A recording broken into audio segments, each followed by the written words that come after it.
de valeur de leurs propres produits, de leurs propres services, qu'ils arrivent à se différencier.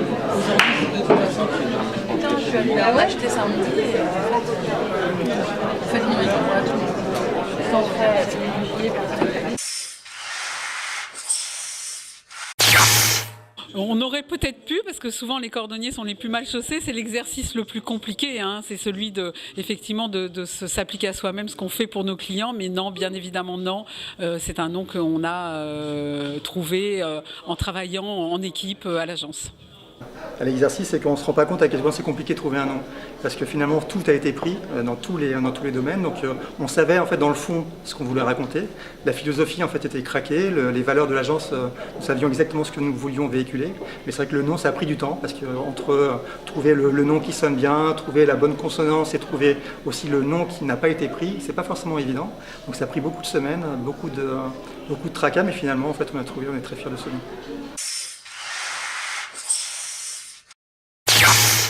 Ça a fait partie des éléments de réflexion. Je pense qu'effectivement, on a une vision, en tout cas, une volonté en fait de travailler à l'international et en tout cas de véhiculer des messages qui peuvent être universels. Le monde de la publicité en fait a terriblement évolué. C'est que on est plus amené en fait à trouver des langages beaucoup plus universels qu'avant. Avant, on avait une approche peut-être un peu plus locale qu'aujourd'hui. Donc c'est important, effectivement, je pense que dans la survie, c'est important de tenir en fait un langage, pouvoir en fait développer des formes de communication qui puissent être vues et entendues et comprises par finalement tout le monde.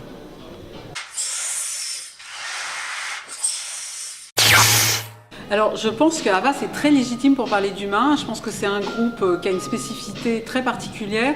C'est que c'est un groupe familial et je pense que ça donne dans ce groupe, puisque c'est la famille Bolloré et c'est présidé par Yannick Bolloré. Je pense que par rapport à tous les autres grands groupes, je pense que ça lui donne une spécificité où justement l'humain est très au cœur. Le plus important, c'est les gens qui font cette agence. C'est important nous, on a vraiment cette envie de créer en fait un cercle vertueux, une communauté en interne et en externe en fait qui adhère en fait à des valeurs qui sont pour nous très importantes. Donc il s'avère que oui, on dépend du groupe Havas. Après, on n'a pas eu une feuille de route. On n'a pas eu Havas qui nous a dit en fait il faut aujourd'hui développer un nom d'agence en fait qui est dans la tendance. Je pense que c'est issu en fait d'une réflexion et d'une envie commune totalement partagée.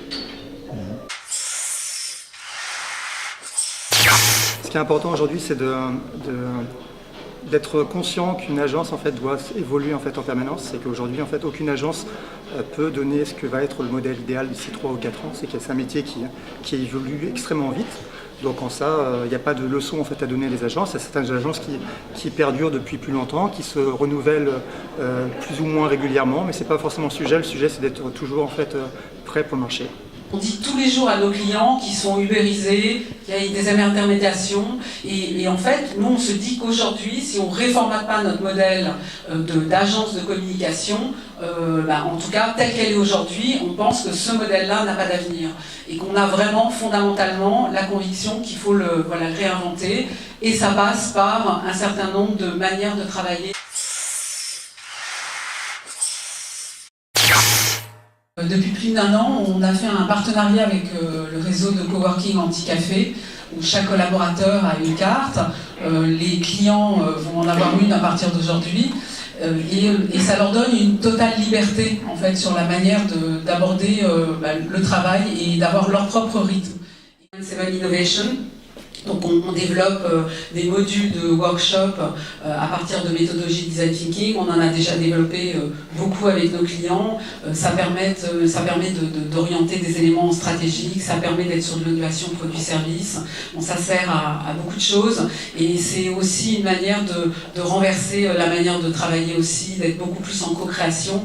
Human 7 Connect, c'est l'idée vraiment qu'on veut être une nouvelle agence, une nouvelle génération créative mais augmentée. Et cette capacité de mettre en amont de la réflexion les médias qui aujourd'hui se disent qu'ils ne vont plus être à la fin des presses après 2 heures de réunion essoufflée où du coup ils sont obligés de faire toute leur partie en 5 minutes, en fait d'un coup c'est comment on arrive en amont à réfléchir à l'endroit où on va communiquer et comment on va communiquer. Et ça doit se faire simultanément et je pense qu'on a la force de pouvoir le faire avec les ressources à la fois médias mais aussi que ça soit avec le CSA, que ça soit avec Socialize. Et il y a aussi le sujet, entre autres avec le social, d'avoir cette instantanéité, d'être en real time, de pouvoir des contenus qui ont des durées de vie de 2 heures. Et là, bien évidemment, il faut trouver une autre solution.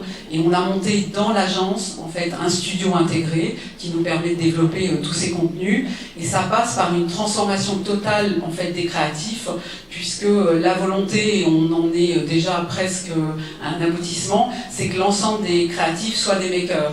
Et vraiment cette capacité à concevoir et à produire en même temps. Et ça, c'est une transformation à la fois RH, c'est une transformation dans la manière de travailler, c'est une transformation dans les systèmes de validation avec les clients, parce que si on a un contenu qui doit être en ligne 2 heures après, voilà, il y a une rapidité de réaction à avoir. Donc ça bouge beaucoup de choses dans les process, mais ça donne aussi une capacité à retrouver aussi la fraîcheur qu'on pouvait avoir quand on faisait un coup Prescott il y a quelques années.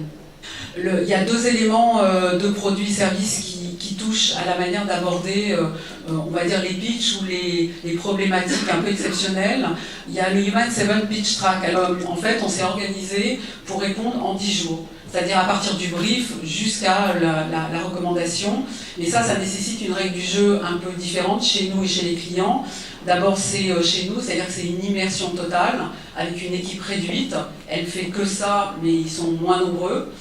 C'est une interaction totale, c'est-à-dire que le client fait un brief collectif pour que l'ensemble de l'équipe soit immergé par la culture, par le wording du client.